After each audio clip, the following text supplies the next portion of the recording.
chaps, welcome once again to John Robson Guitar Tuition. As always, I do hope you're well. The continuing evolution of the Frankenstein Telecaster. Today we're looking at wiring, okay? Basically what the main meat and potatoes of this video is going to be about is showing you how to do a standard twin pickup Telecaster wiring job.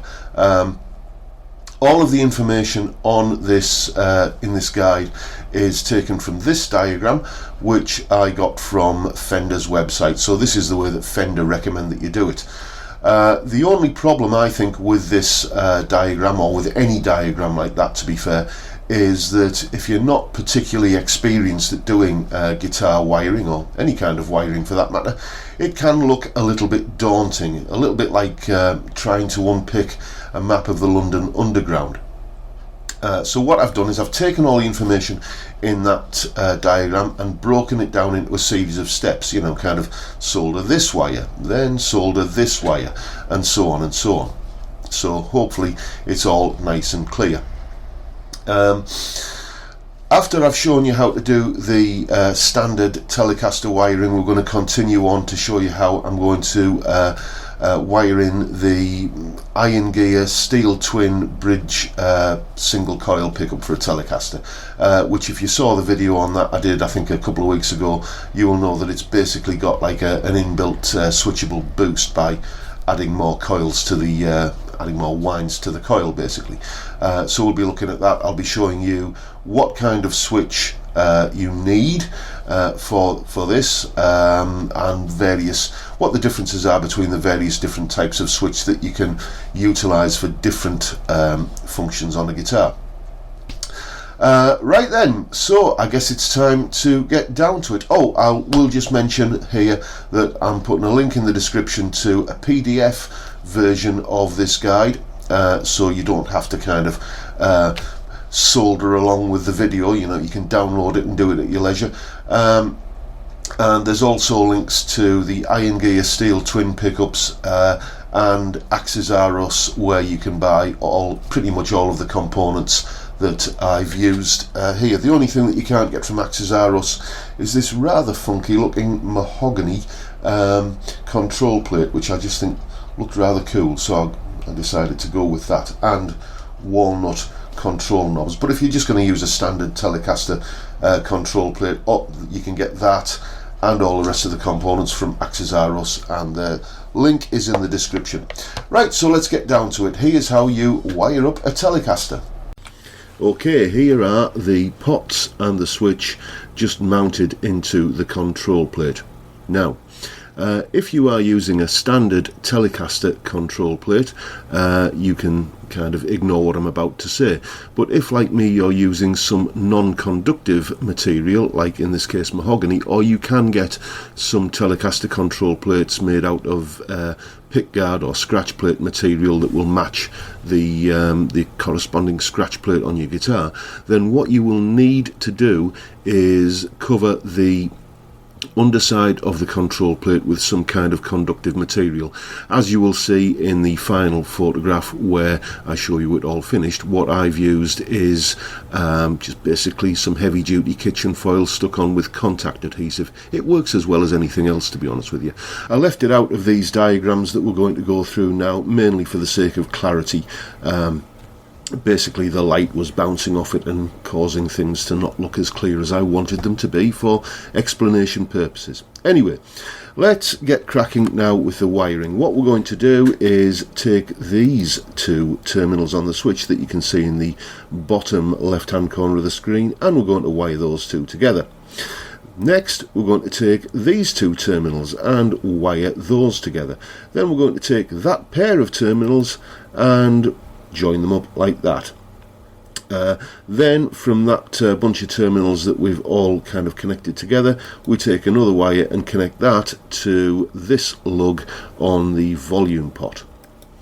Next up, we take this kind of outer lug, or the opposite one from we've just done, on the volume pot, and we connect that to ground, which in this case will be the back of the volume pot. Okay, I'm installing a treble bleed circuit on this guitar, which means that when you turn the guitar's volume down, you don't lose all of your treble. And this is how you connect that up between the middle tag on the volume control and the one that connects all the way back around to the selector switch. Next up, we install the tone cap. This goes from the middle lug on the tone control to any convenient earthing point, and you can see what I've done is I've just taken it to that lug on the volume control, which is connected to ground. Next up, we take a wire from the bottom lug on the volume pot and take that to the bottom lug on the tone pot. Our tone control is now in circuit. The middle lug on the volume pot is the wire that goes to the output socket, the tip, the hot output if you like, and then we take a ground wire from, again, the same place, the back of the volume pot, to the ring of the output socket, the ground on the output basically. Okay, then we attach to where you can see the green line there, that is the hot output from the neck pickup. That's where that goes on the selector switch, and the golden coloured arrow there, the line, is where the hot output from the bridge pickup goes. We get a pair of ground wires from both pickups. You can see where they're going onto the back of the volume pot, and we'll also run a ground wire through to the bridge. Depending upon the bridge pickup that you've got in your Telecaster, you may or may not need this, but I think it's just good practice to put it in anyway, so that if you ever swap the pickup out for a pickup which doesn't need it, which does need it rather, then it's already there. So that is pretty much the standard way to wire up any Telecaster. What we're going to look at now is how you continue on and wire in the switching options for the Iron Gear steel twin bridge pickup that's going into this guitar. I did a review of these in an earlier video. If you haven't seen it, the link is in the description below. And basically what it is, it's kind of a vintage output Telecaster pickup, about 7k DC resistance, 7.5k I think it is DC resistance, and its little ace up its sleeve is that you can switch in an extra 7.5k's worth of winds. It takes it up to about 15k output, which is a massive leap, and it's a great little boost for solos and so on. So what we're going to need to do this is a tone pot which has at least a single pole double throw switch on either a push pull or a push push. Now if you don't know what a single pole double throw switch is, then allow me to explain. There are basically four types of switch that we're looking at here. At the top of the page you can see an SPST switch, which stands for single pole single throw. It's basically a simple on-off switch, and hopefully the diagram kind of conveys how it works. Beneath that we have what we're going to be using in this wiring mod here, a single pole double throw, SPDT, and as it says here, this is for directing current to one of two different paths. The next type of switch is a double pole single throw, DPST, which as you can see is simply a pair of single pole single throw switches ganged together. And finally we have a double pole double throw, DPDT, which is a pair of SPDT switches ganged together. This is actually the component that's mounted in the guitar at the moment, and we're only really using one side of it. If you wanted to install a pair of Iron Gear steel twin pickups, neck and bridge, then you could use one of these switches to activate the boost on both of them. Anyway, next up, this is how we're basically going to connect the switch. We have the red wire from the iron gear steel twin pickup going to one of the terminals, and when the switch is in that position, then the extra windings on the pickup are in circuit and we get the boost. We put the blue wire from the pickup onto the other terminal, and when the switch is in that position, the extra windings are switched out of circuit and we get a normal vintage style output. So looking at the switch that's actually on the tone pot here, you can see that here are one set of SPDT switch terminals, and here is the other pair. And basically what happens is when you activate the switch, both switches act in unison basically, but we're only using one side of them because we're only doing this with one pickup. So what we do is we take a wire from the bridge pickup terminal on the main pickup selector switch and connect that to the middle terminal on one of the pair of SPDT switches on that tone pot.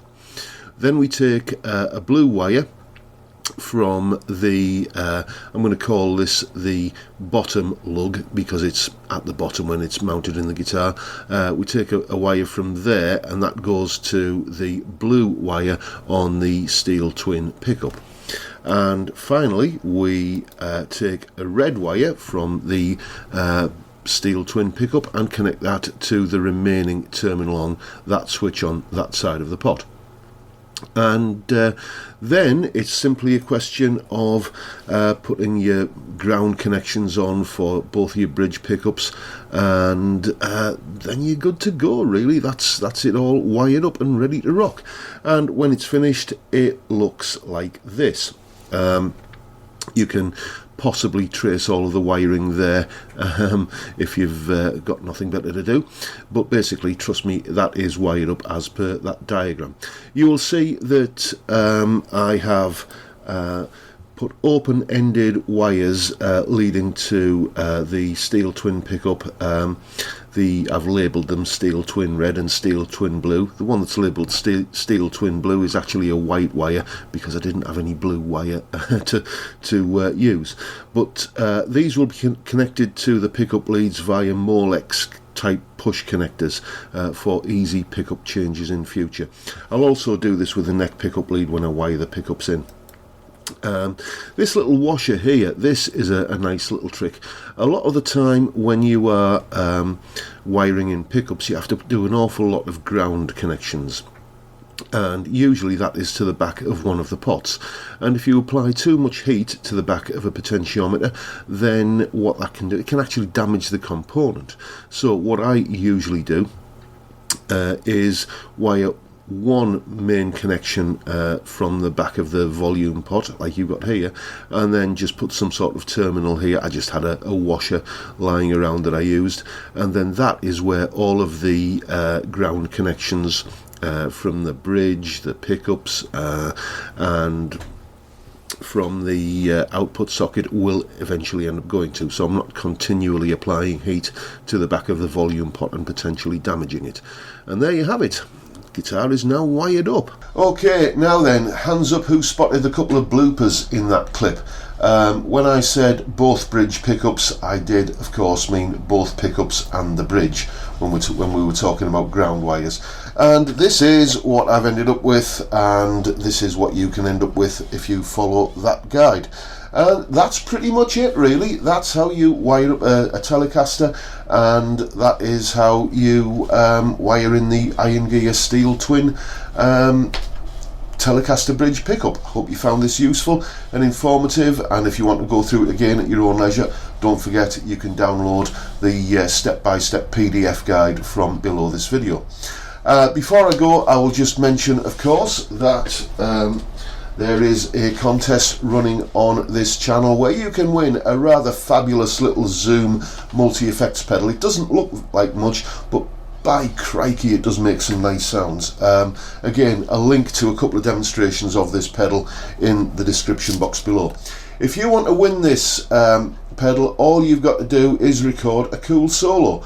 I did a video, an instructional video on how to use modes, a few weeks ago now. There's a link to that in the description below. What you need to do is download the jam track from that video, and if you need them, the modal scale fingerings, and record yourself playing a solo in the modes that are mentioned in that video. It all becomes clear if you watch that video, and you'll learn something, and you'll kind of record a cool solo, and you might just stand a chance of winning this pedal.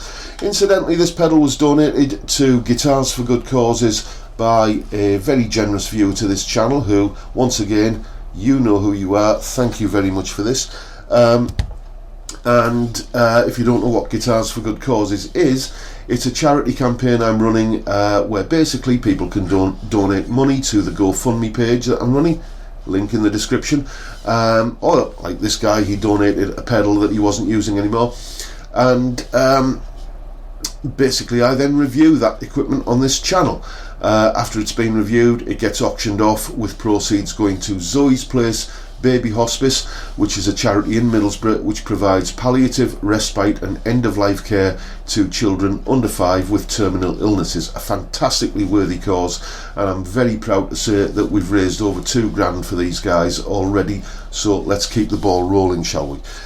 Because this pedal was donated, what I'm going to do when I give it away is I'm going to make a decent donation to Zoe's Place, so that I effectively now own the pedal, and then I can allowed to give it away to whoever I think has recorded the best solo. So yeah, if you want to be in with a chance of winning a cool little pedal, you know what to do.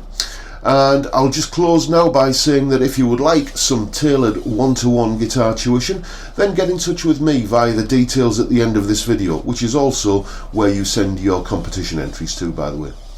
If you live on Teesside in the northeast of England, you can come along for a face-to-face lesson, or wherever you are in the world, you can have a lesson via Skype, and whichever way you do it, your first lesson is free. So you've got nothing to lose and everything to gain. And with that, I'll bid you all a good day and say thank you very much for watching. Thank you for your time. If you've enjoyed this video, please hit the like button, subscribe, notification bell, all that sort of stuff. And I'll look forward to seeing you all again next time around. Bye for now, folks.